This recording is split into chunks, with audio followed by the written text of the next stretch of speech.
Nggak apotek aja, soalnya yang EN itu udah khusus ya ada ini. Oh iya memang.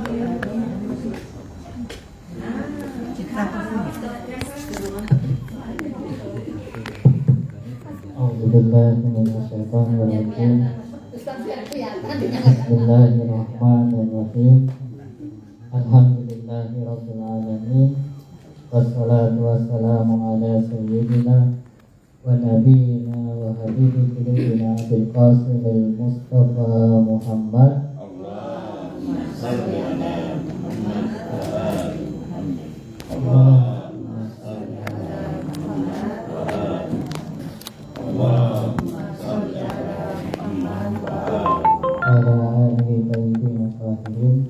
Allahumma akhrijna min zulumatir wah wa akrimna bil nuril fahm. Allahumma isna abwaba madaina ma'rifata wa inna biha wa rasna jami'a muratibiha wa manaziliha wa maqamatiha warfa'na ila a'la muratibiha amin ya rabbal alamin. Ikhwani wa akhwati jami'an, aqulu lakum assalamu alaikum warahmatullahi wabarakatuh. Puji syukur kehadiran Allah yang mana pada hari ini kita dikumpulkan bersama di majelis yang insyaallah mendapatkan keridhaan dari Allah. Sesuai dengan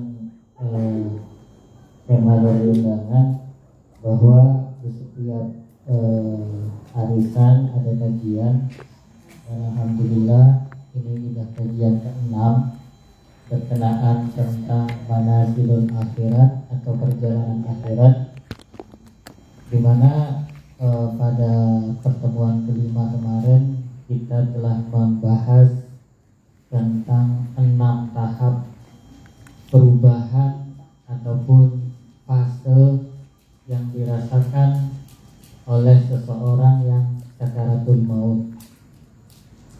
Tapi karena mungkin sebagian kayaknya masih banyak yang baru ya, kalau diulang gimana Bu? Apa mau dilanjutkan? Ya, jadi dilanjut berarti ya. Ya, dilanjut ada? Dilanjut aja. Ya, jadi kemarin ini ringkasan singkatnya saja. Jadi seseorang yang menghadapi kematian itu ada 6 fase. Yang pertama, fase pertama itu adalah ruh atau nyawa itu ditarik dari ujung kaki. Dari ujung kaki itu ditarik. Ketika sudah mulai penarikan ini, maka anggota tubuh yang pertama kali merasakan perubahan adalah dada yang mungkin terasa lebih sesak. Jadi orang yang merasakan sudah mulai dicabut nyawa atau ruhnya, dia akan mengalami penyempitan dada dan juga tekanan yang mungkin sangat dahsyat di dadanya dan jantungnya, sehingga orang yang ditarik itu maka dia akan mengalami kayak kalau kita bilang susah bernafas. Nah, itu artinya penarikan ataupun pencabutan nyawa itu sudah mulai diproses. Adapun tahap kedua adalah tahap di mana telapak kaki naik ke dari kaki naik ke telapak kaki, kemudian naik ke lutut dan paha, lalu di atas pusar dan dada, dan akan terus sampai naik sampai di tempat yang disebut dengan kerongkongan. Itu sampai di sini. Nah, di tahap kedua ini seseorang itu akan merasakan lelah, pusing, dan segala macam tekanan-tekanan terhadap fisiknya, dikarenakan mungkin di tahap kedua ini ruh itu udah separuh perjalanan karena sudah sampai pada tahap awal kerongkongan. Nah, di tahap ini gejala-gejala fisik yang begitu dahsyat itu akan terasa dan akan mulai melemahkan tubuhnya, sehingga di dalam ayat-ayat Al-Quran itu bisa disebutkan ketika seseorang sudah tahap di sini, dia mungkin sudah terasa seperti orang yang mabuk atau sudah tidak sadarkan diri, atau kalau kita bilang mungkin yang orang sudah setengah galau, bukan galau, gigau itu ya, sehingga dia mungkin tidak, bahkan mungkin dalam riwayat itu, dalam ayat itu dia tidak menyadari bahwa dirinya sedang dicabut nyawanya, saking mungkin sudah saking dahsyatnya tekanan itu, dia lebih fokus kepada sakitnya. Nah, kemudian tahap ketiga, yaitu tahap ketiga ini di mana ruh atau jiwa itu sudah tahap taraki atau kerongkongan, di mana kerongkongan ini adalah dua tulang di bawah tenggorokan. Jadi ini tenggorokan, di bawahnya ini kerongkongan. Nah, ketika nyawa itu sudah mulai dari kerongkongan ini dilakukan penarikan, disinilah terjadinya pelambatan proses penarikan. Kalau dari awal sampai itu tadi agak cepat, tapi ketika sudah di kerongkongan ini prosesnya itu agak sedikit lebih lama daripada sebelumnya. Nah, di sini ketika sudah sampai di kerongkongan, dua tulang di bawah tenggorokan, yang mana ujung kerongkongan ini dia memiliki tulang yang sampai ke bahu, jadi dia berbentuk segitiga, di mana tulang ini ketika saat itu di dalam ayat, di dalam surah Al-Qiyamah itu disebutkan ketika kalla a'udzubillahi minasyaitonirrajim, kalla idza balagatit taraqi wa qila man raqi wa zanna annahu al-firaq wa iltafata saqqa bisaqi.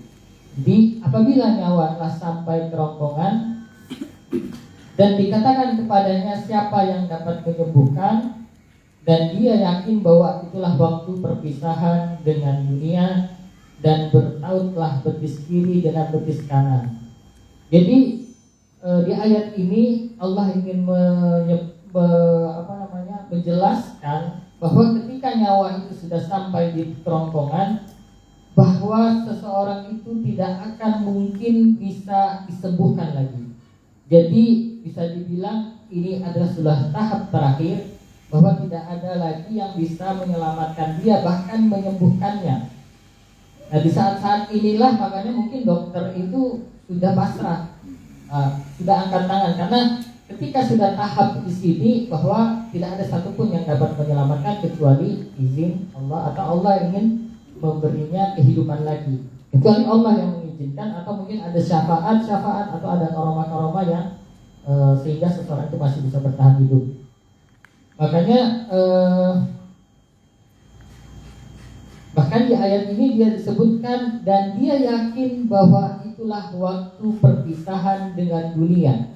Jadi di tahap inilah baru seseorang itu menyadari bahwa ketika nyawa sudah di kerongkongan dua tulang ini, disitulah dia baru yakin, oh ternyata aku ini baru mau dicabut nyawanya, padahal ini sudah separuh jalan. Jadi dia sudah merasakan bahwa di fase inilah nyawaku ini sedang dicabut. Kemudian akan masuk kepada tahap keempat, yaitu ini saya jelaskan lagi sedikit, dan bertaut betis kiri dengan betis kanan. Jadi dia mencoba untuk menautkan betis kiri dengan betis kanan ini dengan maksud dia ingin mencoba kabur. Bahasanya itu ingin mencoba berusaha untuk bukan berpindah, ingin apa? Jangan sampai lepas ruhnya ini. Jadi seolah-olah dia ingin mengelak dari pencabutan proses nyawa, karena dia baru sadar, oh ternyata aku dicabut, sehingga dia berusaha. Makanya dalam bahasa Quran, bertautlah betis kiri dengan betis kanannya. Jadi dia berusaha untuk mencoba mengelak dari pemisahan roh dengan jasad. Kemudian masuk ke tahap keempat, di mana di tahap keempat ini di dalam ayat Al-Quran surah Al-Waqi'ah ayat 81 sampai 85, A'udzubillahi minasyaitonirrajim, Bismillahirrahmanirrahim. Afa bihadzal hadithi antum mudhinun wa taj'aluna rizqakum annakum tukadzibun walaula idza balagatil hulqum wa antum hina idzin tanzurun wa nahnu aqrabu ilaihi minkum walakinna la tubsirun. Jadi di tahap keempat ini di ayat ini diartikan, apakah kamu menganggap remeh berita Al-Quran dan kamu menjadikan rezeki yang kamu terima dari Allah justru untuk mendustakannya, maka kalau begitu mengapa tidak mencegah ketika nyawa telah sampai kerongkongan dan kamu ketika itu melihat dan kami lebih dekat kepadanya daripada kamu, tetapi kamu tidak melihat. Di tahap keempat ini Allah bahkan menantang seseorang yang sedang mau sakaratul maut ini ketika nyawanya di kerongkongan. Kalau memang kamu itu memiliki dirimu sendiri, artinya kamu berkuasa atas dirimu sendiri, artinya kamu memiliki nyawa atas dirimu sendiri, maka coba saja cegah nyawa itu atau rohmu ini, proses pencabutan ini coba cegah. Nah ini jawaban atas ayat Al-Quran yang sebelumnya. Dia mencoba untuk mengelak dari pemisahan ruh. Kata Allah, coba saja jika kamu bisa, kalau kamu bisa mencegahnya. Karena baru di sini sambungan ayat, dan kamu ketika itu melihat. Nah, jadi ketika sampai di sini di tahap keempat ini, seseorang itu akan mulai memandang ke salah satu sudut. Nah, ini kalau kita perhatikan ketika ada orang yang mau meninggal sakaratul maut, pandangannya itu akan mengarah kepada satu tujuan, satu sudut, satu arah. Nah, disinilah ketika sudah itu berarti dia sudah masuk pada tahap keempat dari proses pencabutan nyawa. Artinya dia sudah mulai kasyaf, mulai melihat, mulai memperhatikan bahwa alam ini sudah bukan alam yang dunia yang dia saksikan, yang dia tinggali, tapi sudah mulai berubah menjadi alam. Dia sudah mulai menyaksikan kesaksian alam-alam yang lain.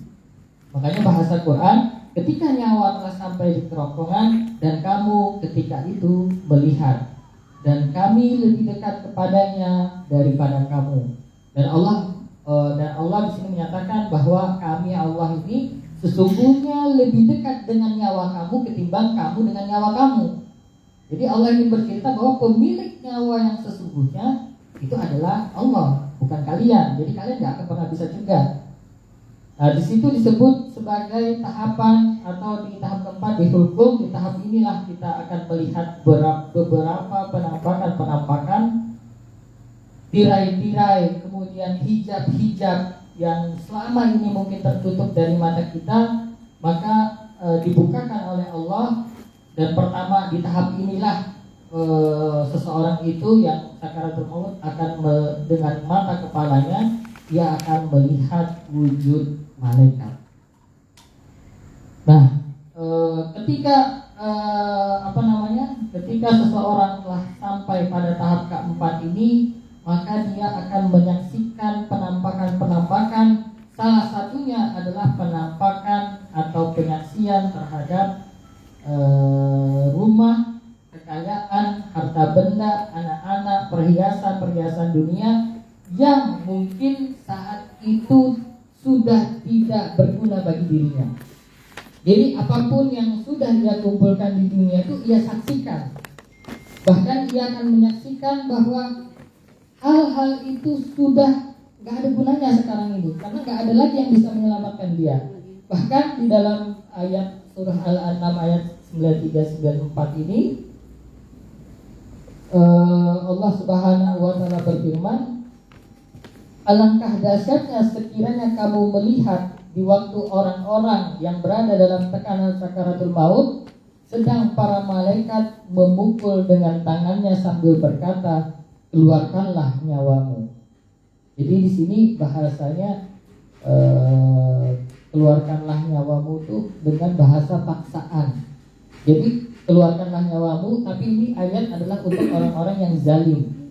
Jadi ketika orang-orang yang zalim itu malaikat gak segan-segan memerintahkan dengan paksa dan mungkin dengan berbagai alat-alat benda seperti gunting misalnya, atau dengan palu, atau dengan macam-macam, tergantung dari dosa-dosa yang dimiliki oleh orang tersebut. Nah, di saat ini dia akan melihat bahwa semua hubungannya dengan dunia itu akan terputus secara permanen. Kemudian ia akan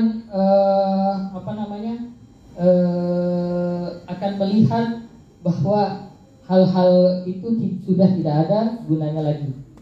Di dalam riwayat dari Imam Ali bin Abi Thalib yang meriwayatkan bercerita tentang hal yang seperti ini, bahwa apabila seseorang itu berada pada titik di mana nyawa itu sudah sampai pada kerongkongan, maka pada hari itu akan ditampakkan kepadanya keluarganya, hartanya, dan anak-anaknya serta perbuatannya. Apabila ia berpaling pada hartanya, ia akan berkata, "Wahai hartaku, demi Allah, dulu aku begitu rakus padamu. Lalu apa yang menjadi milikku darinya?" Ini hadis dari riwayat Imam Ali. Harta itu akan menjawab, "Ambillah dariku kain untuk mengkafanimu." Lalu apa yang lalu ia menoleh lagi kepada anaknya, lalu berkata, "Demi Allah, dulu aku sangat mencintaimu dan aku melindungimu. Lalu apa yang aku dapat peroleh darimu?" Lalu anak-anak itu menjawab, "Kami mengembalikanmu ke dalam liang lahatmu dan kami akan menguburkanmu di sana." Kemudian ia menoleh kepada amalnya lalu berkata, "Demi Allah, dulu aku adalah orang yang paling melalaikanmu dan meninggalkanmu dan merasa berat terhadapmu. Lalu apa yang dapat aku peroleh?" Amalannya menjawab, "Akulah yang akan menyertaimu di dalam kuburmu dan pada hari kamu dikumpulkan hingga aku dan kamu dihadapkan kepada Tuhan." Nah, riwayat Imam Ali ini menunjukkan bahwa sesuatu yang paling kita cintai di dunia itu nantinya akan dihadapkan kepada kita ketika nyawa itu sudah pada kerongkongan. Jadi seluruh kecintaan kita terhadap dunia itu akan ditampakkan, bahkan mungkin kita akan diberikan dialog, kesempatan untuk berdialog dengan mereka. Nah, dari situ istilahnya pengadilan Tuhan itu bukan hanya pada hari akhir, tapi di saat itu sudah ditunjukkan bahwa apa yang selama ini mereka usahakan, mereka upayakan, ternyata semua itu gak ada yang berguna kecuali amalnya. Nah, di sini yang dimulai peradilan Tuhan, ditunjukkan kepada Tuhan apa yang selama ini kamu anggap benar, tapi ternyata itu adalah sesuatu yang sangat tidak berguna buat kamu nanti di hari itu. Itu yang pertama. Jadi harta benda yang kita cintai akan kita saksikan di tahap keempat. Kemudian kita akan menyaksikan seluruh perbuatan kita yang lalu. Jadi walaupun kita melihat seseorang yang mau meninggal itu prosesnya tidak begitu lama, mungkin hanya sekian menit, tapi apa yang dia lihat itu jauh lebih lebih lama prosesnya, karena dia yang merasakan ini lama. Sama seperti kita bermimpi. Kalau kita bermimpi itu, di mimpi itu kita sudah sampai mana-mana, tapi sebenarnya ketika kita bangun kita cuma lihat baru tidur 1 jam, tapi kita sudah seolah-olah berjalan ratusan kilometer atau ribuan tempat sudah kita jalani. Nah, itu di mimpi. Nah, mimpi itu adalah permisalan nanti ketika kita dicabut nyawanya.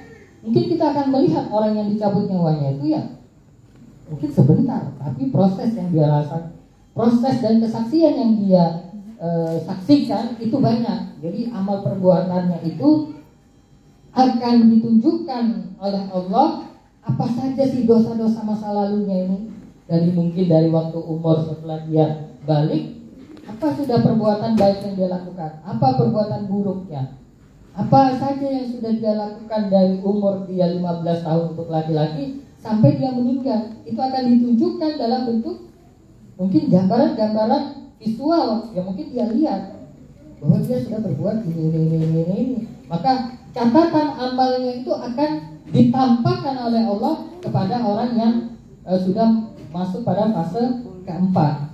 Di mana di dalam surah Ali Imran ayat 30 ini Allah berfirman, "Pada hari ketika tiap-tiap diri mendapati segala kebajikannya dihadapkan di mukanya, begitu juga kejahatan yang telah dikerjakannya, ia ingin kalau kiranya antara ia dengan hari itu ada masa yang jauh dan Allah memperingatkan kamu terhadap siksanya." Nah, ayat ini kan menceritakan bahwa nanti di suatu harinya itu adalah di tahap keempat ini, bahwa tiap-tiap diri manusia itu akan mendapatkan setiap amal kebajikannya akan dihadapkan di mukanya, yaitu di hari ketika sakaratul maut. Ini akan dihadapkan kebajikannya, begitu juga segala kejahatannya.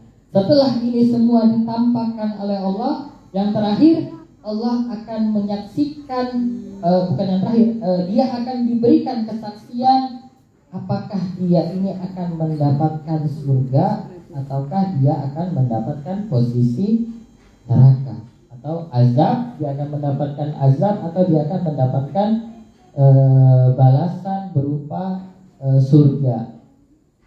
Nah, jadi Allah akan tunjukkan tabir-tabir ini bukan hanya nanti ketika terakhir, tapi ketika dia sakaratul maut pun Allah sudah kasih tahu, nih posisi kamu nih nanti terakhir adalah di surga ataukah di neraka.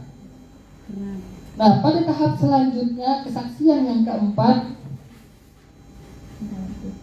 tadi pertama kita harta benda perbuatan masa lalu, baru dia akan melihat ganjarannya. Yang keempat, dia akan menyaksikan wujud malaikatul maut beserta rombongannya.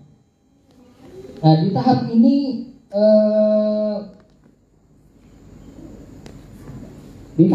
dia akan menyaksikan rombongan malaikat beserta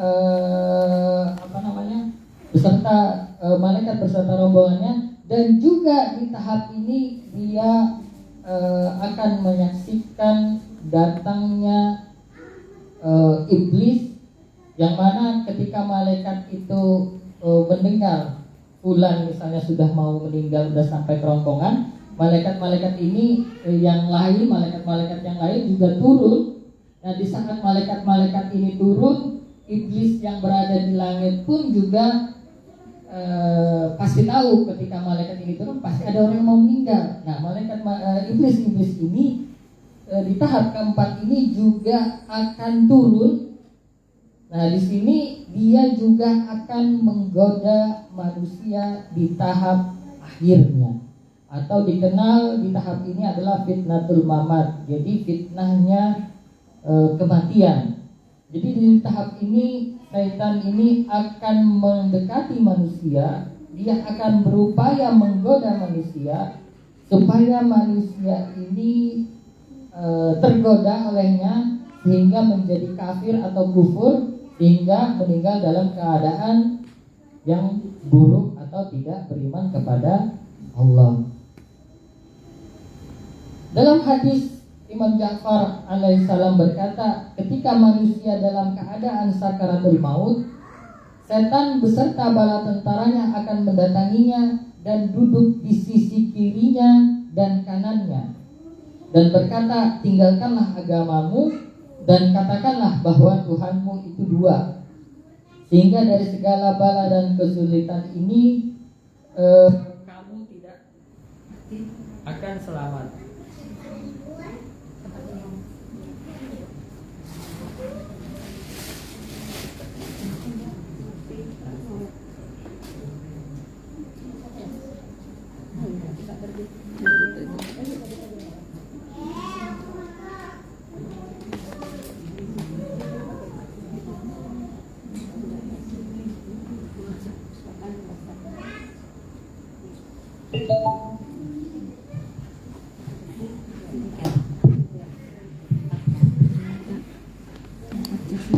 Ya, jadi di tahap ini setan akan berupaya menggoyahkan keimanan dan keyakinan seseorang. Dan ini adalah titik di mana seseorang yang lemah imannya mungkin akan tergoda dengan bujukan dan rayuan setan untuk menggelincirkan imannya.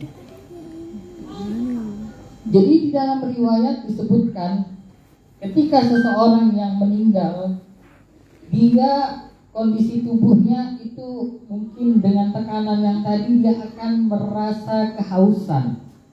Nah, di saat merasa haus ini, setan akan menggunakan kesempatannya untuk mengambil imannya.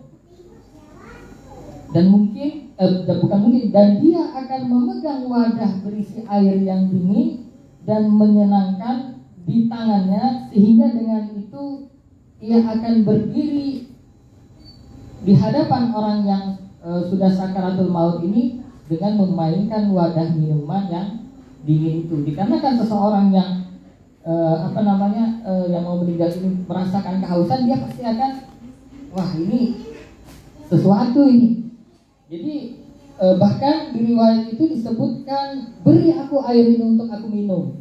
Bahkan yang sakaratul maut ini meminta untuk diminumkan. Dalam jawabannya Iblis berkata, jika engkau ingin minum air ini dan menginginkan saya untuk meminumkannya, maka katakanlah tidak ada Tuhan di dunia ini. Jadi godaan pertama, dia akan mencoba menafikan atau menyingkirkan keyakinannya kepada Allah. Kemudian jika dia tidak menjawabnya dan memalingkan wajahnya darinya, maka setan akan muncul lagi dari arah yang lain, dari sisi kakinya, dan memainkan wadah gelas itu. Dan ketika kembali ke air itu, maka setan berkata, jika kamu mau minum dan ingin saya minumkan, maka katakanlah bahwa baginda Muhammad bukan nabi saya. Nah, ketika kita memalingkan wajah kita dari godaan-godaan ini, setan akan terus berupaya dari sisi kiri, sisi kanan, bahkan mungkin menduduki tubuh kita, bahkan mungkin membisikkan segala sesuatu di wajah kita, supaya dengan godaan-godaan itu setan ini bisa menggelincirkan manusia. Karena janjinya setan kepada Allah, aku akan gelincirkan seluruh manusia dari awal penciptaan Nabi Adam hingga nanti hari kiamat. Jadi di sakaratul maut inilah, di posisi paling lemahnya manusia, setan itu akan datang dengan begitu banyaknya tentaranya dan begitu banyaknya tipu muslihatnya. Justru di saat-saat inilah, detik-detik inilah, seseorang ini akan mendapatkan godaan yang begitu dahsyat. Jadi kama salus syaitan isqala lil insan ukfuru falamma kafara qala inni bari'um minka inni akhafullah rabbul alamin. Jadi di dalam surah Al-Hasyr ayat 16 ini disebutkan bujukan syaitan itu seperti ketika ia berkata kepada manusia, kafirlah kamu. Kemudian ketika manusia itu menjadi kafir, ia berkata, sesungguhnya aku berlepas diri dari kamu, karena sesungguhnya aku takut kepada Allah, Tuhan seluruh alam.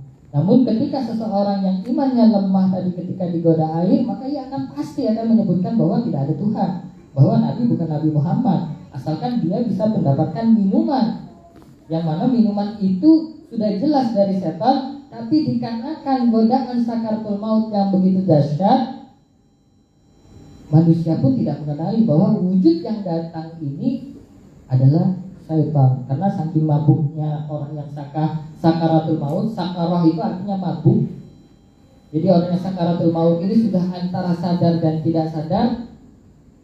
Mungkin orang yang imannya lemah, dia akan mengatakan bahwa Tuhan tidak ada Tuhan di dunia ini dan Nabi Muhammad ini. Tapi bagi orang-orang yang beriman, tentu ia akan diberi hidayah oleh Allah agar bisa terlepas dari godaan-godaan syaitan ataupun iblis. Jadi disifatkan dalam surah Al-Mu'minun ayat 97 dan 98, wa qala rabbi a'udzubika min hamazatish syaitan wa a'udzubika rabbi an yahzurun. Dan katakanlah, ya Tuhanku, aku berlindung kepada Engkau dari bisikan-bisikan syaitan, dan aku berlindung pula kepada Engkau ya Tuhanku dari kedatangan mereka kepadaku. Nah, di dalam tafsir disebutkan dari kedatangan mereka kepadaku itu disebutkan ketika seseorang itu berada dalam posisi sakaratul maut. Nah, untuk orang-orang yang beriman, jadi ayat ini bercerita tentang orang-orang yang beriman yang selamat dari godaan setan ketika setan itu datang. Jadi ayat ini menceritakan aku berlindung. Jadi ini jawaban ketika setan itu datang kepada orang yang beriman. Jawaban orang yang beriman yang sudah yang beriman ini karena amal-amal perbuatannya ini, ia akan menjawab dengan mantap bahwa aku berlindung kepada engkau dari bisikan-bisikan setan, dan aku berlindung kepada engkau Tuhanku dari kedatangan mereka kepadaku. Nah, ini yang akan dijawab oleh orang yang beriman. Tapi orang yang tidak beriman, orang yang lemah imannya, orang yang tidak ada amalnya, orang yang tidak memiliki bekal apapun untuk akhiratnya, tentu ia akan mengatakan seperti yang dikatakan seperti ayat yang sebelumnya saya bacakan, bahwa ketika setan itu membujuk kafirlah kamu, maka manusia itu menjadi kafir. Lalu setan berkata, sesungguhnya aku berlepas diri dari kamu. Nah, ini jawaban orang-orang yang tidak beriman atau lemah imannya. Jadi ada dua ketika setan menggoda itu, ada yang menjadi kafir di ayat Al-Hasyr ayat 16, ada yang menjadi beriman seperti di surah Mu'minun ayat 97 dan 98.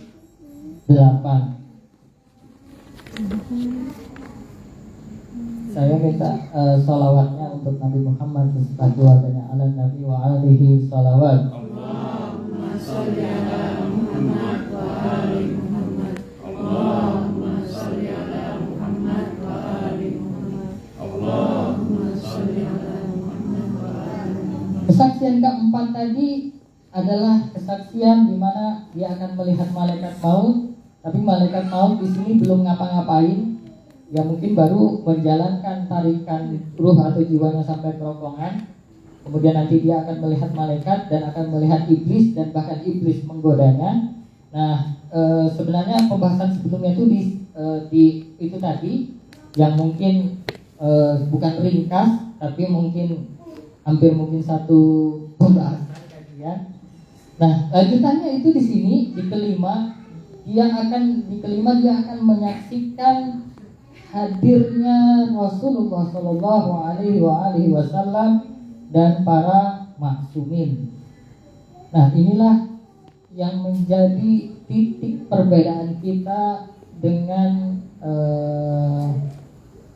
sebelah, di mana di dalam Al-Kafi diriwayatkan dari Abu Abdullah alaihissalam, yaitu Imam Ja'far as-Shadiq, aku menjadi tebusanmu wahai putra Rasulullah. Di sini sahabat Imam Ja'far bertanya, apakah orang mukmin tidak suka kalau diambil nyawanya? Imam menjawab, tidak, demi Allah. Kata Imam Ja'far, apabila datang malaikat pencabut nyawa kepadanya untuk mencabut nyawanya, ketika itu ia bersedih. Lalu malaikat pencabut nyawa itu berkata kepadanya, wahai kekasih Allah, janganlah bersedih. Demi Tuhan yang mengutus Muhammad, aku akan berbuat baik kepadamu dan aku akan menyayangimu seperti orang tua yang mengasihi.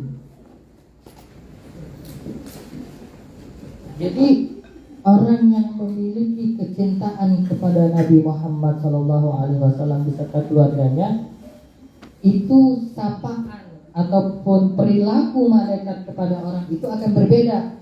Dia bilang, bahkan di sini malaikat berkata, wahai kekasih Allah. Di dalam riwayat itu, wahai kekasih Allah, janganlah bersedih. Demi Tuhan Tuhan yang mengutus Nabi Muhammad, aku akan berbuat baik kepadamu dan aku menyayangimu seperti orang tua yang mengasihi. Bukalah kedua matamu lalu lihatlah.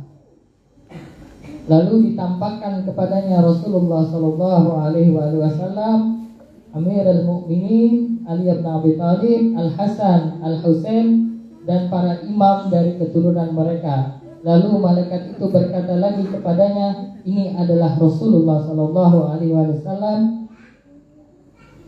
Amirul Mukminin, Fatimah, Hasan dan Husain, dan para imam yang akan menemanimu. Jadi di detik-detik ini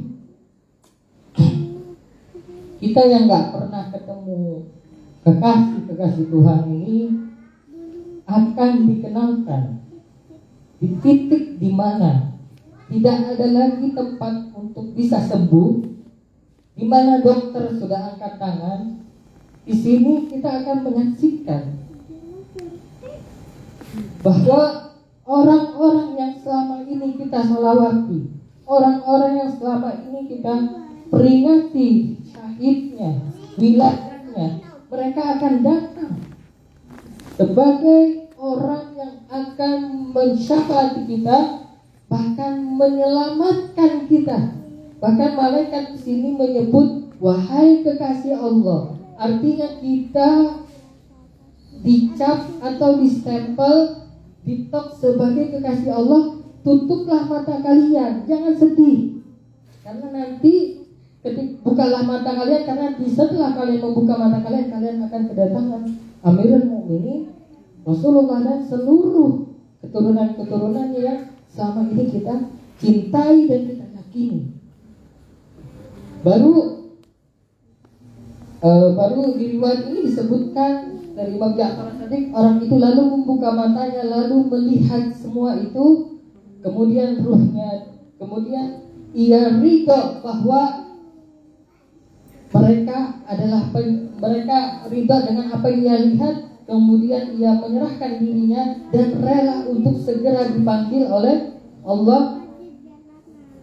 Wahai jiwa yang tentram kepada Muhammad dan ahli baitnya, kembalilah kepada Tuhanmu dalam keadaan ridho terhadap wilayah dan ridho dengan wilayahnya, dan masuklah ke dalam golongan hambaku dan masuklah ke dalam surgaku. Jadi di dalam tafsir ya ayyatuhan nafsul mutmainnah irji'i ila rabbiki radiyatan mardiyah fadkhuli fi ibadi wadkhuli jannati. Ini adalah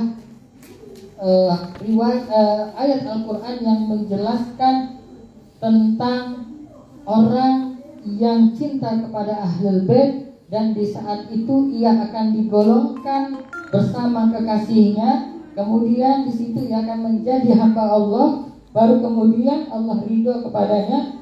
Irji'i ila rabbiki radiyatan mardiyah fadkhuli fi ibadi, termasuk dari golongan hamba-hamba yang saleh.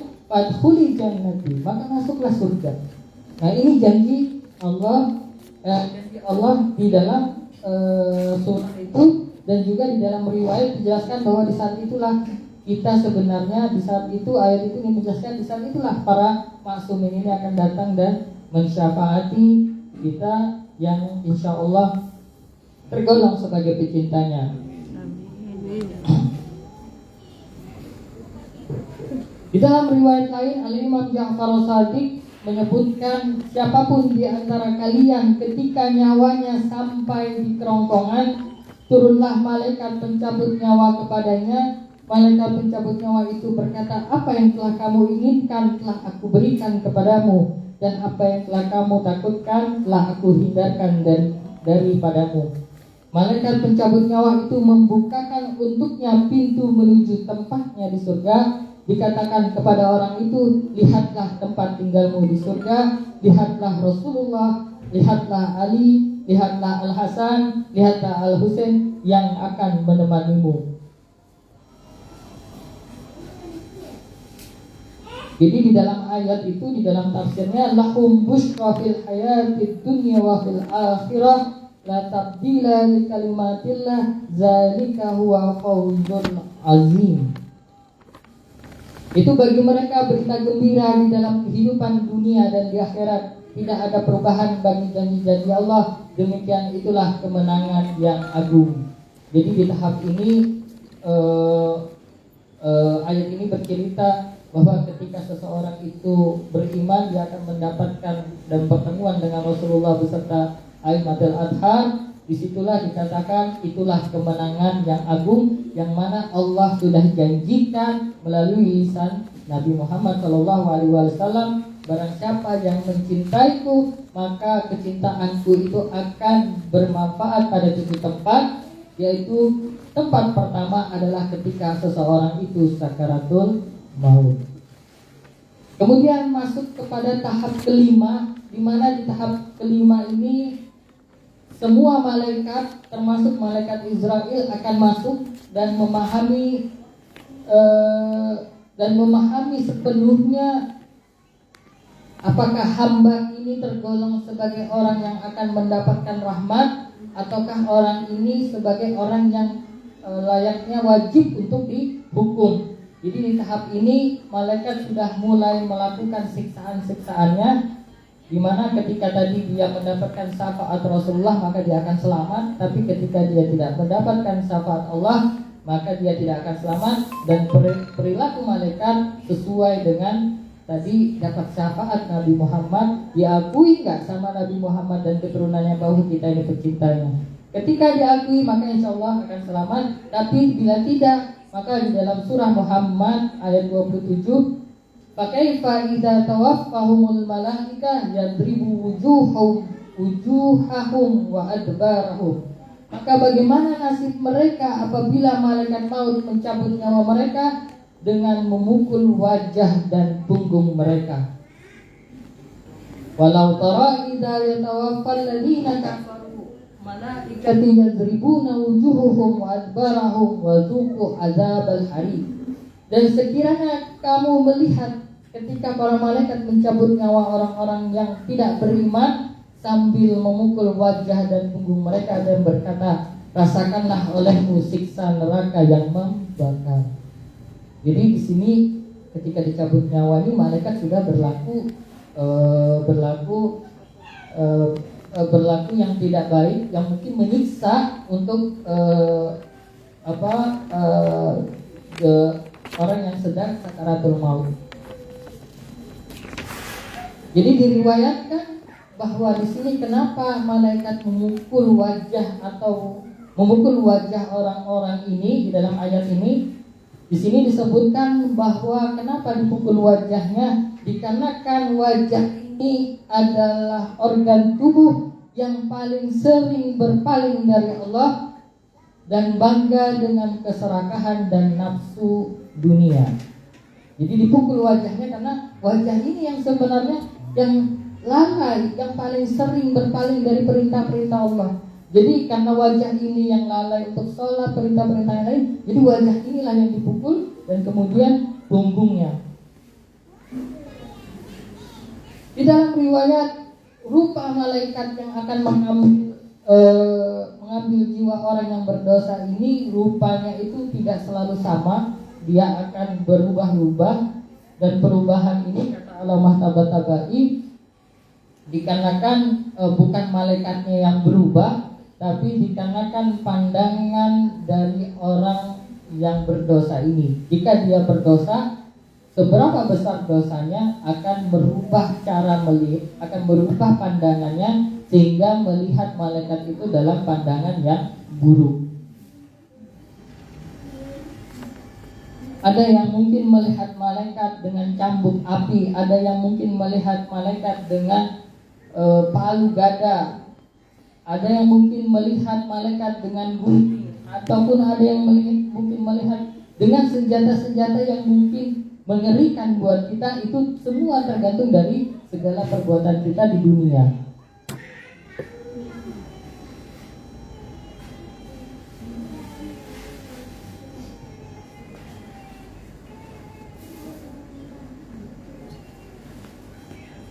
Dan 45 menit saya percepat ke 15 menit lagi.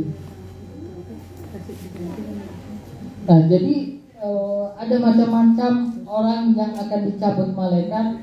Adapun untuk pencabutan nyawa bagi orang-orang yang beriman atau mukmin, di dalam hadis dari Imam Sajjad mengatakan, qala Allah azza wa jalla fa idza hadarahu ajalahu alladzi la ta'khira fihi ba'astu ilaihi bi raihanatain. Tuhan berkata, ketika ajal pasti dari hamba-hambaku yang beriman tiba, aku akan mengirimkan dia 2 bunga dari surga kepadanya. Salah satunya disebut muskia dan yang lainnya disebut munsia. Orang yang beriman dengan mencium bunga muskia, maka ia akan melupakan hartanya dan tidak tertarik lagi padanya. Dan dengan mencium bunga munsia, maka ia akan melupakan dunia, lalu aku akan mengumpulkan jiwanya. Ini untuk orang yang beriman. Jadi tidak seperti orang kafir tadi dipukul dulu baru keluar, Tapi orang-orang yang beriman, di dalam riwayat ini, di dalam hadis qudsi ini disebutkan bahwa nanti akan diberi kepadanya dua bunga, bunga muskia dan bunga munsia. Di mana ketika seseorang yang beriman mencium bunga muskia ini, dia akan melupakan hartanya dan tidak tertarik lagi dengan hartanya. Yang mungkin sebelumnya tadi dia minta tolong dengan hartanya. Nah ini ketika mencium bunga ini, aroma bunga ini, dia akan melupakan itu. Dan ketika dia juga mencium bunga munsia, dia akan melupakan dunia, bahkan minta cepat. Bahkan mungkin ketika mencium bunga munsia ini, di saat itu mungkin dia tidak sadar atau terbius, dan di saat itulah malaikat mengambil nyawanya secara keseluruhan. Jadi di dalam riwayat lain, Imam Ja'far As-Shadiq berkata, bagi seorang mukmin kematian seperti wewangian yang terbaik yang dia cium dan bersin akibat menciumnya, dan semua kesedihan dan penderitaannya terputus darinya sekaligus. Jadi orang-orang mukmin ini, kata Imam Ja'far, dia itu seperti cium wangian ketika mau meninggal. Kemudian ketika dia cium, bersin, yaitu kalau bunga mencium wangian tadi adalah, kalau diibaratkan di hadis yang lain, dia adalah bunga munsia dan muskia. Ketika dia cium, dia bersin. Di saat itulah Allah dan para malaikatnya mencabut nyawanya. Nah ini masih baru tahap kerongkongan. Nah ini naik lagi ke tahap ke-6, tahap terakhir atau tahap kerongkongan, tenggorokan. Pada tahap ini usaha manusia untuk kembali ke dunia ketika Allah mengikatannya akan janji tentang pengingkaran dan kekafiran. Jadi di tahap ke-6 ini itu tadi yang ada pun pencabutan nyawa untuk orang-orang mukmin itu. Nah setelah ini sebenarnya jadi di tahap ke-6 ini orang-orang yang sudah masuk pada tahap kerongkongan, lari ke tenggorokan, yaitu di atas ini. Di saat itu mulut dan hidungnya akan terasa seperti tercekik. Makanya kalau kita lihat orang yang itu seperti kayak memegang lehernya, kejang lah kalau kita bilang. Nah ketika sudah tahap di kerongkongan lari ke tenggorokan, dia akan mengalami kejang, terutama di daerah tenggorokan, mulut dan hidungnya. Maka di saat itu jadi ketika dia cium bunga itu, maka untuk orang yang mungkin yang tidak mukmin, dia akan merasakan kejang, ataupun yang mukmin juga mungkin akan merasakan kejang. Baru dengan kejang itu sampai ke tenggorokan, barulah ditarik ruhnya. Di sini di dalam riwayat ya ayyatuhar ruhul khabisah ikhriji ilan nar wa niran wa rabbi muntaqim gazaban. Wahai jiwa-jiwa yang berdosa, keluarlah dan masuklah ke dalam neraka, dan Tuhan murka dan siap mengganjar orang-orang yang berdosa. Disinilah wajah batinnya menjadi hitam dan berteriak. Demikianlah keadaan orang-orang kafir itu apabila datang kematian kepada seseorang dari mereka, dia berkata, ya Tuhanku, kembalikanlah aku ke dunia agar aku berbuat amal yang soleh terhadap apa yang telah aku tinggalkan. Sekali-sekali tidak. Sesungguhnya itu adalah perkataan yang diucapkannya saja, dan di hadapan mereka ada dinding sampai hari dibangkitkan. Surah Mu'minun ayat 99 sampai 100. Faman azlama biman iftara 'ala Allahi kadziba. Siapakah yang lebih zalim daripada orang yang mengada-ngadakan kebohongan kepada Allah, yang mendustakan ayat-ayatnya? Mereka memperoleh kebaikan yang telah ditentukan sampai datang utusan malaikat. Mereka orang musyrik menjawab, semuanya telah lenyap dari kami, dan mereka memberikan kesaksian terhadap diri mereka sendiri bahwa mereka adalah orang-orang yang kafir. Jadi di tahap ke-6 ini, ketika perjalanan ruh dari kerongkongan ke tenggorokan ini, jadi ada prosesnya seperti mencium wangian surga. Ada yang mungkin dia akan merasakan kejang-kejang, tapi untuk orang yang beriman itu macam-macam. Mungkin ada yang dengan mencium tadi, atau yang dipukul pakai palu gada supaya keluar ruhnya. Ada juga di sini disebutkan di dalam surah Al-A'raf ayat 37 bahwa ketika mereka perjalanan ini, sebagian dari mereka itu juga akan akan meminta kesempatan kepada Allah agar dia minta dikembalikan kepada minta diberikan kesempatan supaya bisa berbuat baik lagi kembali kepada dunia di tahap ke-6 ini, karena ini udah tahap terakhir. Kalau seandainya ini selesai maka dia pasti akan meninggal. Tapi di tahap ini di dalam ayat Quran itu disebutkan bahwa ketika orang sudah di tahap ini dia masih meminta belas kasihan Allah supaya dia tetap dikasih izin, kembalikan aku nih supaya aku masih bisa berbuat amal. Tapi kata Allah, gak ada lagi waktu kesempatan ini, karena di waktu ini itu bukan waktu untuk meminta keselamatan, karena ini sudah detik-detik terakhir sehingga kamu tidak akan mendapatkan apa-apa. Jadi itulah tahapan-tahapan yang akan dirasakan oleh orang yang meninggal. Jadi di tenggorokan itu adalah titik terakhir. Jadi titik perjalanan ruh terakhir. Jadi ketika saya ingin menjelaskan bahwa ketika tenggorokan ini terputus, kalau kita bilang kalau kita menyembelih hewan, itu kenapa kita menyembelihnya di leher, bukan di kepalanya kita potong otaknya atau apa, tapi di lehernya, dikarenakan tenggorokan ini adalah titik terakhir ataupun nyawa kita itu tersambung. Jadi kalau sudah kepala terputus dari badannya, atau di sini kita potong urat, 4 urat itu, saluran pernapasan, saluran makanan, dan saluran darah itu terputus. Kalau kita menyembelih hewan, maka hewan itu pasti akan meninggal.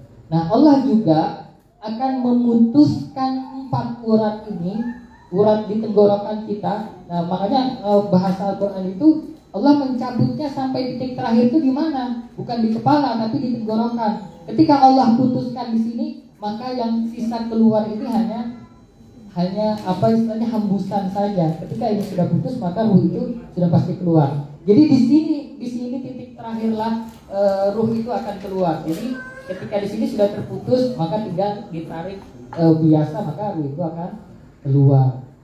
Jadi sama seperti ketika kita menyembelih binatang-binatang ternak itu, ketika putus sudah 4 urat sarafnya, maka binatang itu akan meninggal.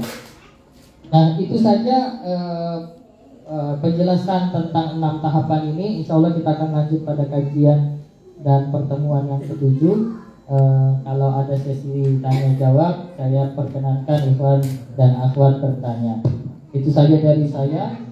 Ala Nabi wa alihi salawat. Allahumma salli ala Muhammad wa ali Allahumma salli ala Muhammad wa ali Allahumma salli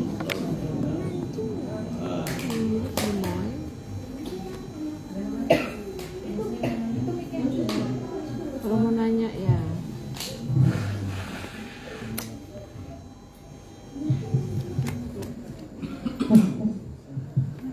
Ustaz, Assalamualaikum warahmatullahi wabarakatuh. Waalaikumsalam.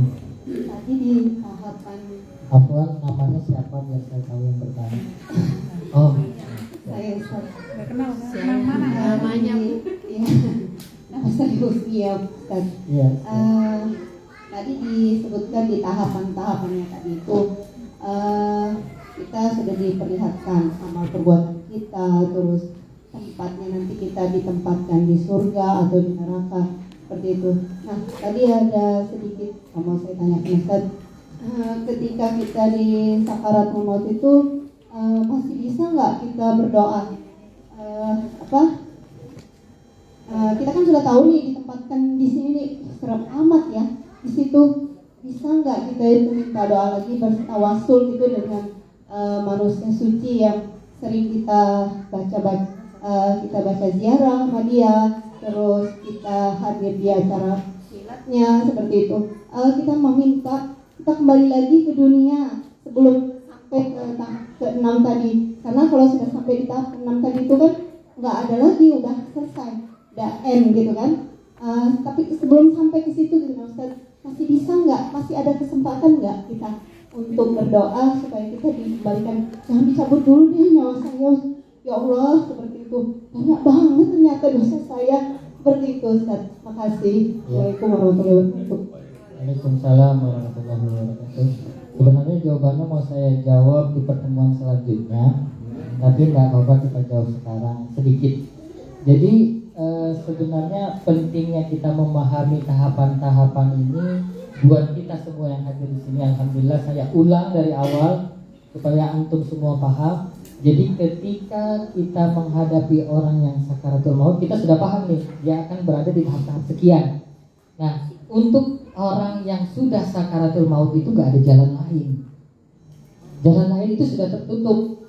Sama seperti kejadian Fir'aun dengan Nabi Musa alaihissalam, di mana saat itu kalau kita baca sejarah ataupun di dalam ayat Al-Quran juga dijelaskan bahwa ketika Nabi Musa membelah lautan dan Nabi Musa melewati lautan itu dan sampai di ujung sungai Nil itu dan diikuti oleh tentara-tentara Fir'aun termasuk Fir'aun.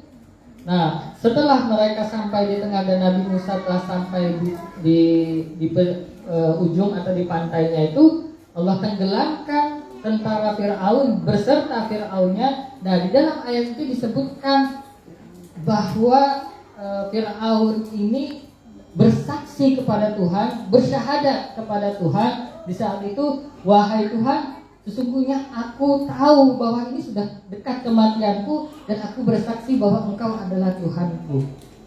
Tapi di dalam ayat itu disebutkan bahwa kesaksianmu itu sudah tidak berfungsi lagi sekarang karena kamu sudah pada titik sakaratul maut. Nah, jadi dari kisah ini, dan ini kisah di dalam Al-Quran bisa antum cek bahwa memang di situ Fir'aun ingin meminta pertolongan, bahkan bersyahadat, bahkan bertaubat kepada Allah, minta supaya tetap dihidupkan, tetap diselamatkan. Tapi Allah bilang nggak bisa, waktunya sudah habis. Nah, artinya orang yang sudah dalam tahapan ini dia sudah nggak punya kesempatan. Lalu masih bisakah seseorang yang sudah pada tahap ini masih bisa selamat? Nah, jawabannya masih bisa, yaitu dia berharap kepada orang yang hadir saat itu. Nah, jadi orang yang menyaksikan dan antum yang paham hari ini bahwa pada tahap itu tidak ada lagi keselamatan baginya, maka di saat itu, makanya di dalam ritual-ritual kita, di dalam ajaran-ajaran Ahlul Bait, di dalam ketika kita menghadiri tata cara lah, bukan anjuran. Ketika kita menghadiri orang yang sakaratul maut, kita itu bukan duduk ketawa-ketawa atau dan yang lain-lain, tapi sebisa mungkin membacakan seperti misalnya surah Yasin, atau misalnya membacakan doa adilah, atau misalnya mentalkinkan mereka. Karena tadi ketika ketika datang iblis menggoda manusia dan menanyakan keimanan, kalau seandainya orang yang hadir saat itu paham bahwa di saat kematiannya iblis akan hadir, dan dia mentalkinkan seseorang itu untuk supaya mengikuti talqin asyhadu alla ilaha illallah, misalnya wa asyhadu anna muhammadar rasulullah, la ilaha illallah, yang biasa mungkin kita sering di dalam kalau ada orang mau meninggal kita berusaha supaya mensyahadatkan ulang. Nah, itu apa? Supaya apa fungsinya? Supaya satu, pertama orang yang meninggal itu pasti dalam keimanan, bukan dalam godaan. Karena saat itu pasti iblis datang. Gak mungkin di saat terakhir itu iblis gak datang, itu gak mungkin. Pasti itu. Pasti. Jadi kita mentalkinkan misalnya, atau membaca doa adilah. Doa adilah ini adalah salah satu doa yang ada di Mafatul Jinan, yang fungsinya adalah meringankan proses pencabutan nyawa orang-orang yang mau meninggal. Membaca surah Yasin. Ketika seseorang membaca surah Yasin, ini saya sebutkan nanti mungkin lebih detailnya di pertemuan selanjutnya, itu apa saja yang meringankan beban atau siksaan ketika orang mau meninggal. Nah, itu nanti kita baca apa aja riwayat-riwayatnya. Seperti misalnya surah Yasin, salah satu fadilah surah Yasin yang dibaca ketika ketemu dengan orang yang mau sakaratul maut ini, maka Allah akan kirimkan malaikat penjaga surah Yasin untuk memberikan bantuan kepada orang yang mau sakaratul maut. Jadi dia kesempatan terakhir, tapi kitalah yang memiliki kesempatan untuk menolong mereka. Jadi kalau kita nggak paham, bagaimana mungkin kita mau menolong orang? Sama ini seperti orang yang sudah tercebur ke sungai, minta tolong tenggelam, tapi orang yang mau menolong ini nggak bisa berenang, nggak tahu ilmu berenang, tapi dia menolong, artinya dia nggak bisa, nggak akan menyelamatkan, bahkan dua-duanya akan selamat. Nah, tapi orang yang paham ilmunya, tahu tahapan-tahapannya, di sini proses-prosesnya, dia tahu gimana waktu dia untuk mendoakan orang yang meninggal. Nah, itulah kesempatan bagi kita yang masih hidup untuk menolong orang-orang yang meninggal, itu mengirimkan doa atau mungkin bersedekah atas namanya, atau mungkin misalnya ya banyak yang bisa kita lakukan yang mungkin akan saya sebutkan di pertemuan selanjutnya. Ada lagi?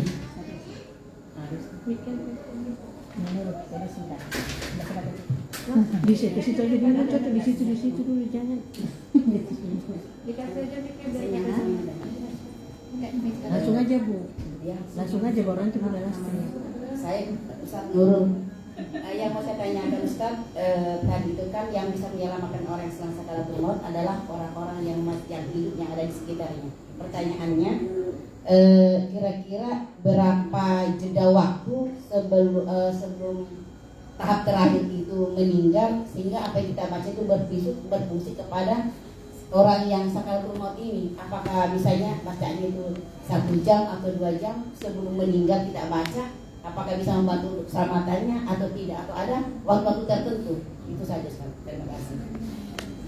Ya, kalau waktu tertentunya adalah ketika mau meninggal itu dibacakan, atau ketika kita istilahnya koma. Nah, ketika orang-orang koma itu bantu aja, bacaan aja, pokoknya bacaan. Karena untuk waktu detailnya kita tidak ada yang tahu, karena tidak ada satupun yang tahu waktu detailnya kecuali para maksumin dan para malaikatullah waktu detailnya. Jadi kita baca aja. Nah, lantas berapa lamakah kita harus membaca?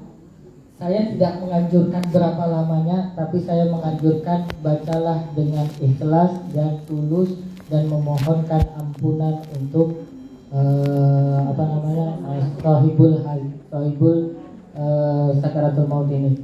Jadi kalau kita tulus ikhlas membacanya, insya Allah akan dengan rahmatnya itu akan memudahkan proses sakaratul mautnya. Itu aja. Jadi lebih cenderung kepada kualitas. Kalau kita baca banyak-banyak tapi kita nggak ikhlas, nggak tulus, nggak terangkat doa kita. Lebih baik kita tulus ikhlas sedikit, tapi kita dengan penuh keyakinan bahwa ini akan membantunya dan menyelamatkannya. Insya Allah dengan kecintaan kepada Ahlul Bait itu, terutama di kalangan kita, insya Allah semua dari kita ini mudah yang meninggal, insya Allah.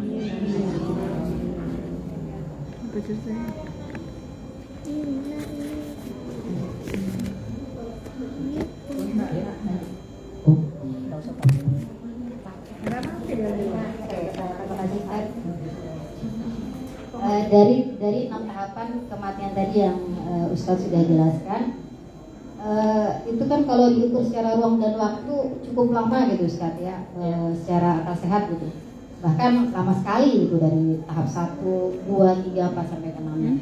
Nah, setiap manusia pasti akan melewati tahapan itu ya Ustadz ya. Nah, sedangkan setiap orang itu kan pasti cara dia meninggal, sakaratul mautnya itu pastinya berbeda gitu Ustadz ya. ada yang mati mendadak, ada yang ditembak langsung mati di tempat. Nah, seperti itu, apakah mereka juga orang-orang baik kafir maupun dari mukmin sendiri itu juga melewati 6 tahapan yang kalau kita tidak ukur secara materi itu sangat panjang gitu, sedangkan mereka matinya begitu singkat gitu, ya sangat singkat gitu. Nah, tadi saya sebenarnya sudah ada Ustaz jawab, bisa melalui perumpamaan seperti mimpi gitu Ustaz ya. Cuma mohon penjelasannya. Terima kasih Ustaz. Jadi ini pertanyaannya adalah tentang orang yang mati mendadak, ya, atau misalnya orang yang mati ditembak, ya. Mungkin kalau kita ukur secara materi, hal tersebut sangatlah singkat. Tapi masalahnya kejadian itu terjadi bukan di alam materi. Tapi makanya ketika sudah ditenggorokan ke atas ini nanti dia kalau hitungan waktunya, jadi hitungan waktunya bukanlah hitungan waktu kita yang ada di alam dunia, tapi hitungan waktu yang ada di alam akhirat. Jadi walaupun mungkin kita dengan sekejap mata melihatnya, tapi kejadian di akhiratnya dia akan melalui fase itu. Dia akan merasakan walaupun ditembak langsung mati, misalnya itu kejang-kejangnya itu pasti ada tuh. Walaupun singkat mungkin, tapi yang dia rasakan itu panjang. Nah, sama seperti contoh pendekatan yang lainnya lagi adalah misalnya kita sekarang ini bisa kita saksikan bersama-sama. Kita misalnya Bunda ini umurnya udah berapa Bunda? 43 tahun. Apakah Bunda merasakan waktu kecilnya itu sangat lama atau sangat jauh? Sangat lama kan? Nah, jadi ada waktu yang Bunda rasakan itu sangat lama, tapi kadang-kadang kita sering nyebut, cepatnya lah anak kita ini sudah besar, cepatnya sudah tua. Nah, ini cepatnya sudah tua atau padahal lama itu 43 tahun itu lama. Tapi ketika kita dengan, nah itu artinya apa? Kekuatan pemahaman kita itu ada dua. Ada pemahaman materi, ada pemahaman rohani atau istilahnya yang bersifat immateri. Nah, ketika kita merasakan waktu itu sangat cepat, itu berarti ruh kita yang sedang merasakan cepatnya waktu itu. Karena di alam ruh itu tidak ada ruang dan waktu. Tidak ada ruang dan waktu. Jadi misalnya kalau kita misalnya manggil jin, kita nyebut namanya aja itu datang. Gak pakai berapa cepat berapa lambat. Atau seperti kisahnya kerajaan Sulaiman, jin Ifrit misalnya memindahkan kerajaan Bilqis, itu bukan dengan dimensi waktu dunia, tapi dengan dimensi waktu alam lain yang di atas alam ini. Kalau kita bisa bilang dimensi lorong waktu. Nah, di dalam ini juga, di dalam kejadian sakaratul maut kurang lebih seperti itu. Jadi yang dirasakan oleh orang ini adalah dengan waktu sana, bukan waktu sini, WIB, waktu Indonesia Barat. Nah, kita kan Indonesia sini. Nah, jadi perbedaan waktu itulah yang mungkin menjadi pembeda antara yang kita lihat dengan apa yang dirasakan oleh sakaratul maut. Kurang lebih begitu.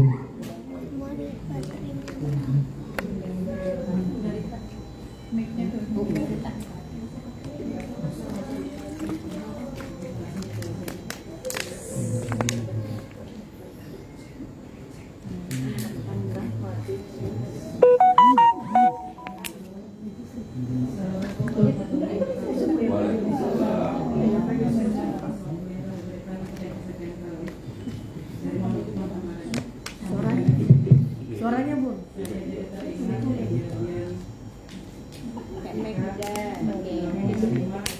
Kurang kedengaran.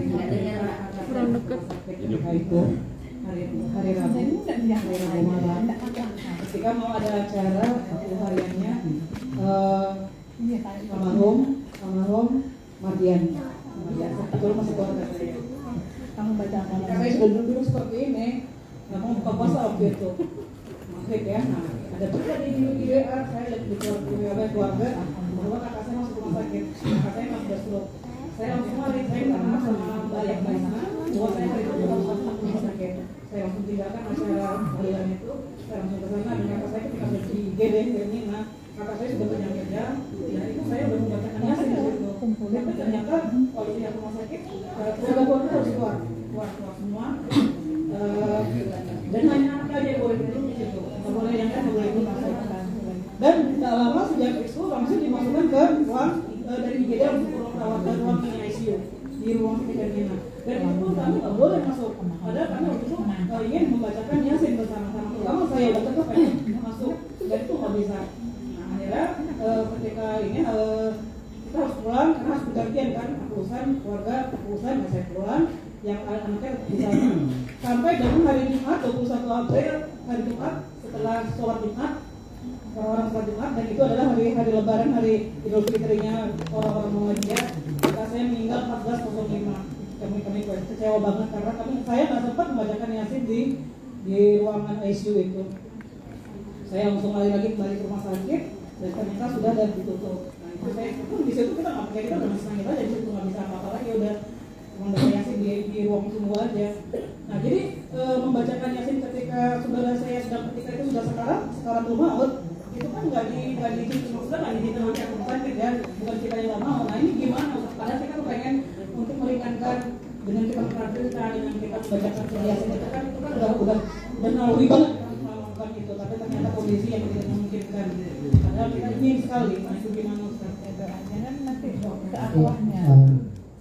Yang perlu menjadi perhatian di sini adalah bahwa ketika kondisi situasi dan kondisi tidak memungkinkan kita, terutama kondisi ketika di rumah sakit, yang mana di rumah sakit itu ada tata aturan tersendiri, maka dan kita tidak memungkinkan untuk itu, maka dari jauh pun kita anjurkan tetap membaca amalan-amalan yang dapat meringankan si mayit.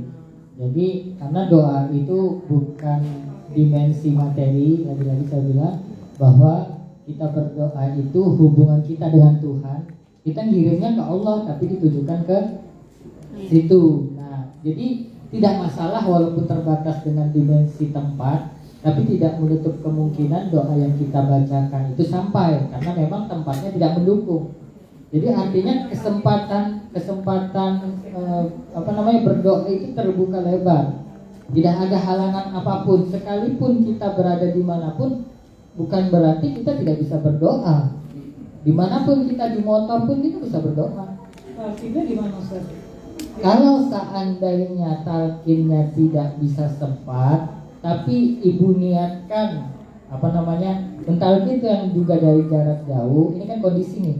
Jadi insya Allah dengan rahmatnya yang begitu luas itu akan menerima talqin kita.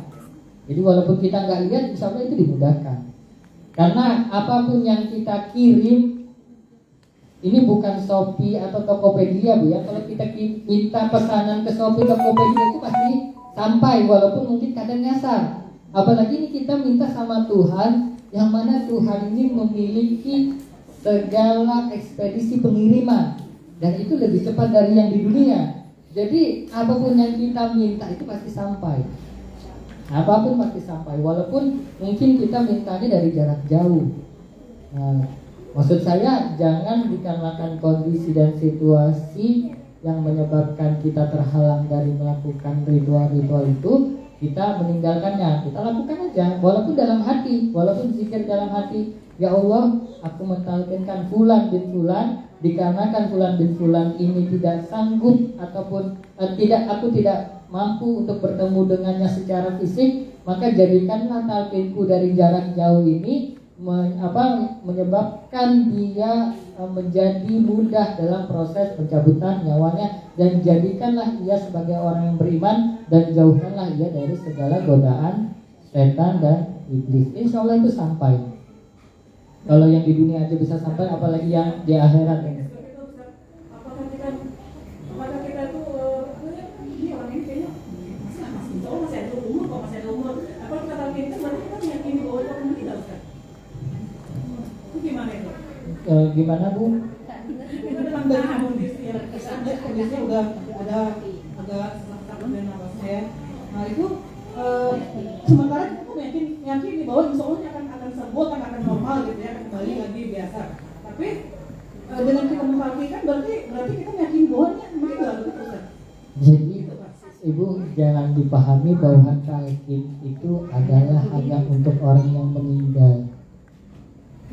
Ya. Jadi talqin itu kalau Bunda Rita baca itu kan asyhadu alla ilaha illallah wa asyhadu anna muhammadar rasulullah.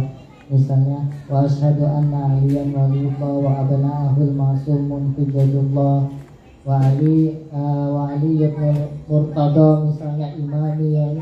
Itu talqin itu sebenarnya bukan hanya bukan suatu ritual yang harus kita ucapkan ketika orang mau meninggal. Bahkan kalau tiap hari kita ucapkan itu bagus, itu kan syahadat. Talqin itu adalah syahadat kita kepada Allah, Rasul dan para imam. Nah kalau kita tiap hari bersyahadat kepada imam, kira-kira iman kita tuh mengakar apa enggak? Mengakar. Nah kalau kita mau melatih dari sekarang, talqin itu tiap hari kita baca. Jadi kita bacakan aja walaupun dia belum mau meninggal, bacakan, siapa tahu ada keajaiban di antara itu. Kita nggak pernah tahu. Nah siapa tahu misalnya gara-gara talqin yang kita kirimkan sembuh. Ini bukan main, syahadah Allah ini, kesaksian kepada Allah ini bukan sesuatu yang sepele, apalagi kesaksian kepada imam tadi. Bisa jadi para imam kita bacakan itu datang. Ya seperti saya bilang, kalau kita bilang ya Ali misalnya, datang itu langsung. Ya Ali Badadi misalnya, itu datang, roh itu datang cepat. Lebih cepat mungkin dari omongan kita. Jadi ketika kita bilang ya Allah, astagfirullah, itu datang itu wujud. Cuman kita yang lemah pemahamannya ataupun lemah perasaannya, kita tidak akan merasakan pertolongan itu. Tapi bagi orang-orang yang merasakan itu datang. Siapapun yang dipanggil itu pasti nengok. Itu untuk misalnya untuk orang yang berdekatan, kita panggil pasti nengok. Kecuali dia nggak dengar. Itu kan pemahamannya kan begitu. Kalau kita memanggil orang yang dia itu kecepatannya sudah seperti dia nggak punya jasad lagi, tapi dia ruh, kita panggil, nengok, minimal nengok atau minimal datang. Apa? Nah, kadang makanya kalau di kebiasaan atau budaya di Irak itu rata-rata ya Ali Madadi. Mereka kuat karena memang mungkin ada pertolongan gaib di balik itu yang mungkin tidak pernah kita bisa lihat. Nah, jadi sekali lagi saya mau katakan bahwa apapun yang bersifat doa dan lain-lain itu lintas waktu dan lintas tempat. Insya Allah itu akan bermanfaat.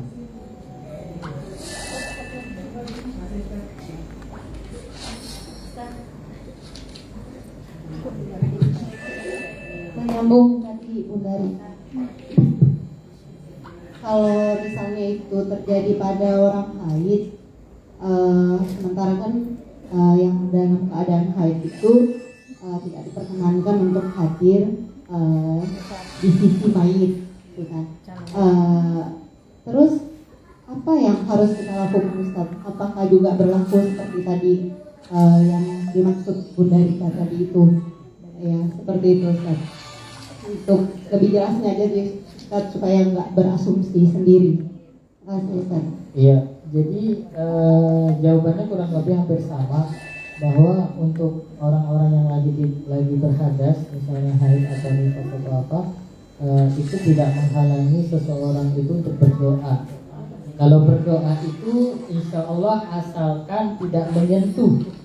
Kalau berdoa kan beda kan, mungkin sebagian ada yang berdoa dengan teks, misalnya dengan HP, itu menyentuhnya tidak masalah. Tapi ketika menyentuh misalnya dalam bentuk fisik dan doa mafatul jinan, jadi hal-hal yang istilahnya untuk orang-orang yang lagi berhadas ini tetap harus diperhatikan, tapi tidak menghalangi orang yang berhadas ini untuk tetap terus melakukan doa-doa itu tadi, walaupun dari jauh ataupun dari ketidakhadirannya.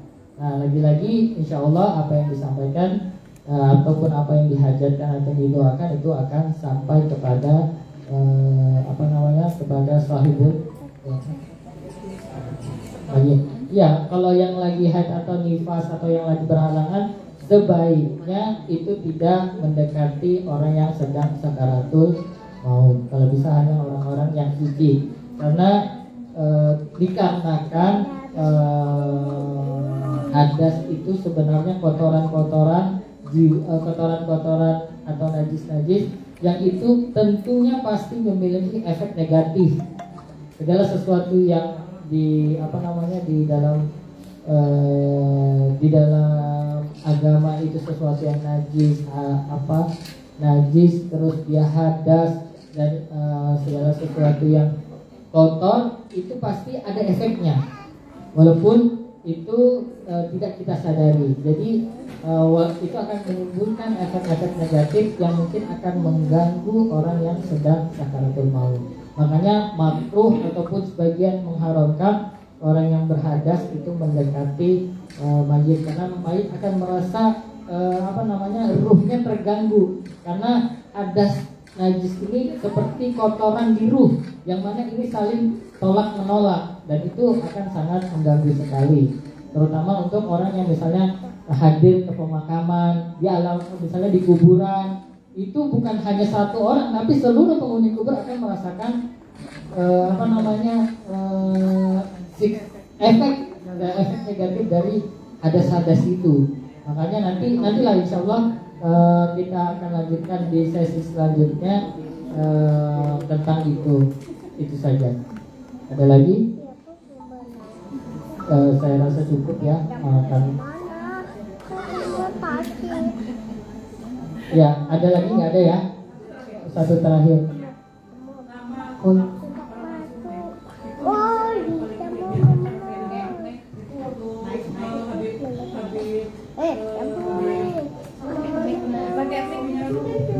Caranya bukan bisa-bisa. Kita yang meninggal itu istrinya mengirim mengambil mobil. Ya saya itu sebagai ekspresi dan ekspresi jadi ketika sedih banget ya. Kalau yang lagi saya semua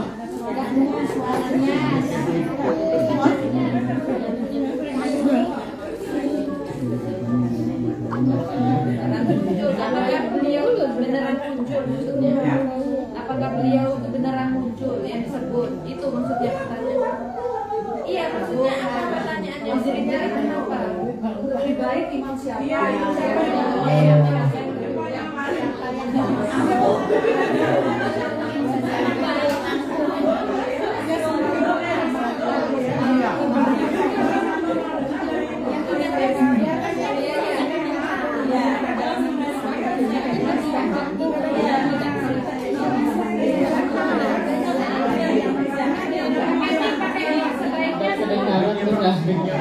Udah kedengaran. Di sini aja Bu, di sini Bu.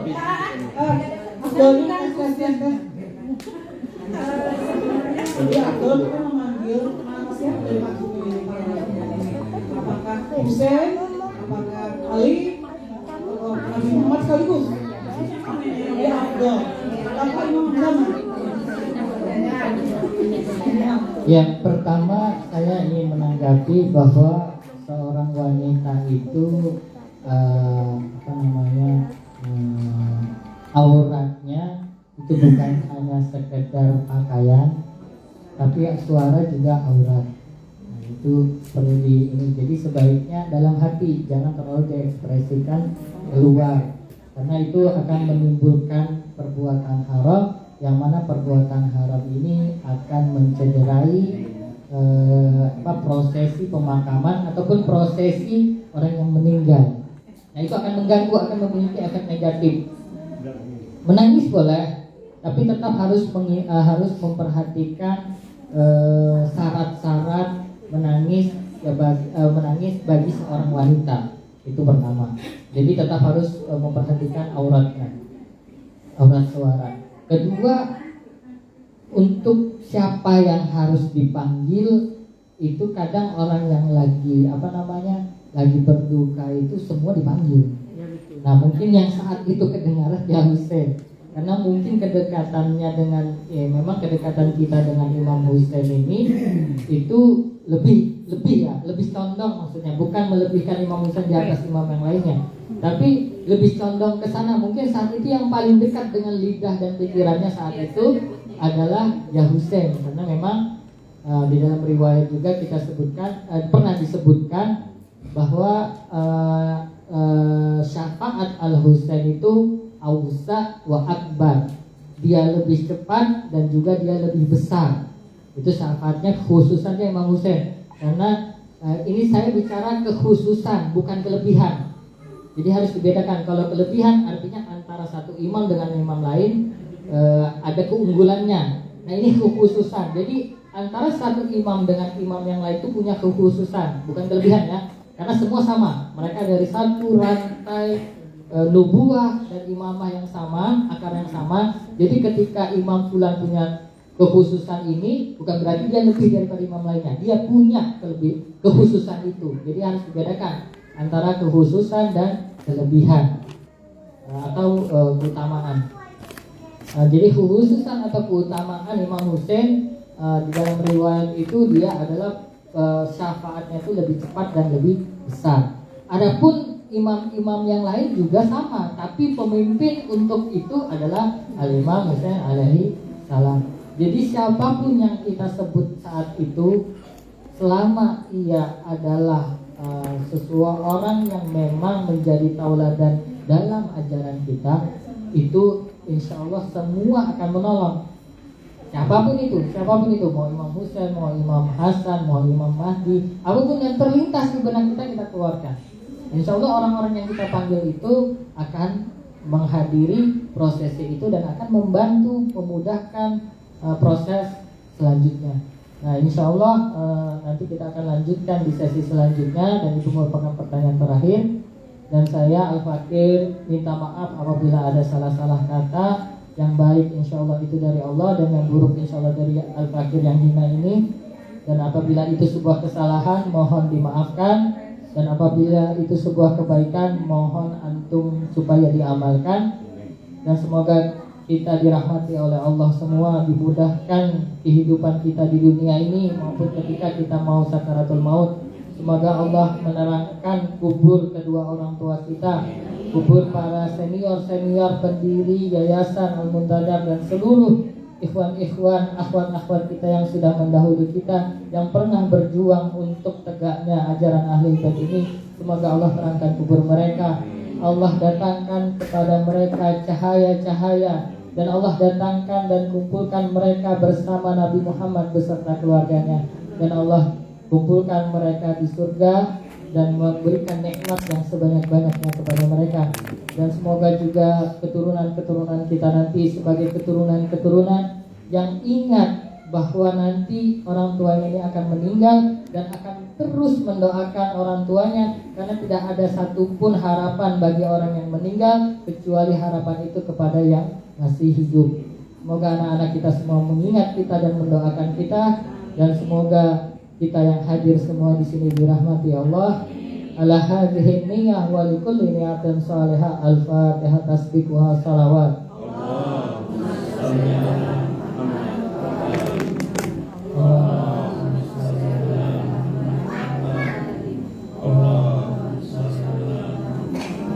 A'udzubillahi minasyaitonir rajim. Bismillahirrahmanirrahim.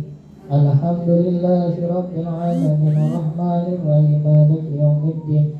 Iyyaka na'budu wa iyyaka nasta'in. Ihdinas siratal mustaqim. Siratal ladzina an'amta 'alaihim ghairil maghdubi 'alaihim waladdallin. Wabillahi taufiq wal hidayah. Wassalamualaikum warahmatullahi wabarakatuh.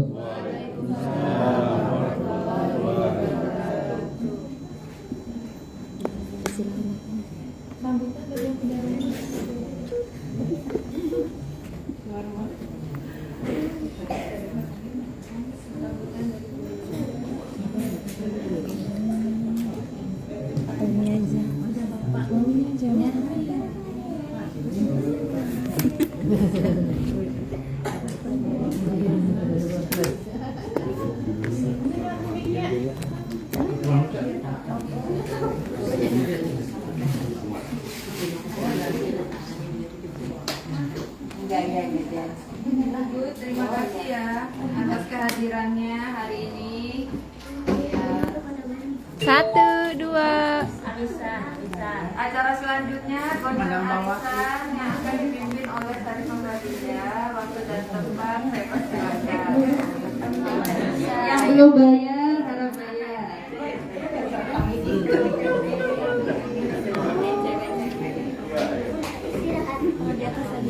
Ya, perwakilan dari Bu Yani mengucapkan banyak-banyak terima kasih. Mohon maaf apabila ada kesalahan yang sengaja maupun tidak sengaja. Minta halalnya ya. Goncang, Goncang. Siapa ini? Oh, Mbak.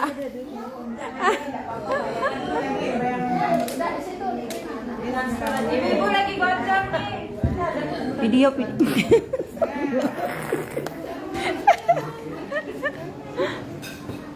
Ayo. Ada ikan bakar. Nah, enak nih foto nih. Tadi menanggung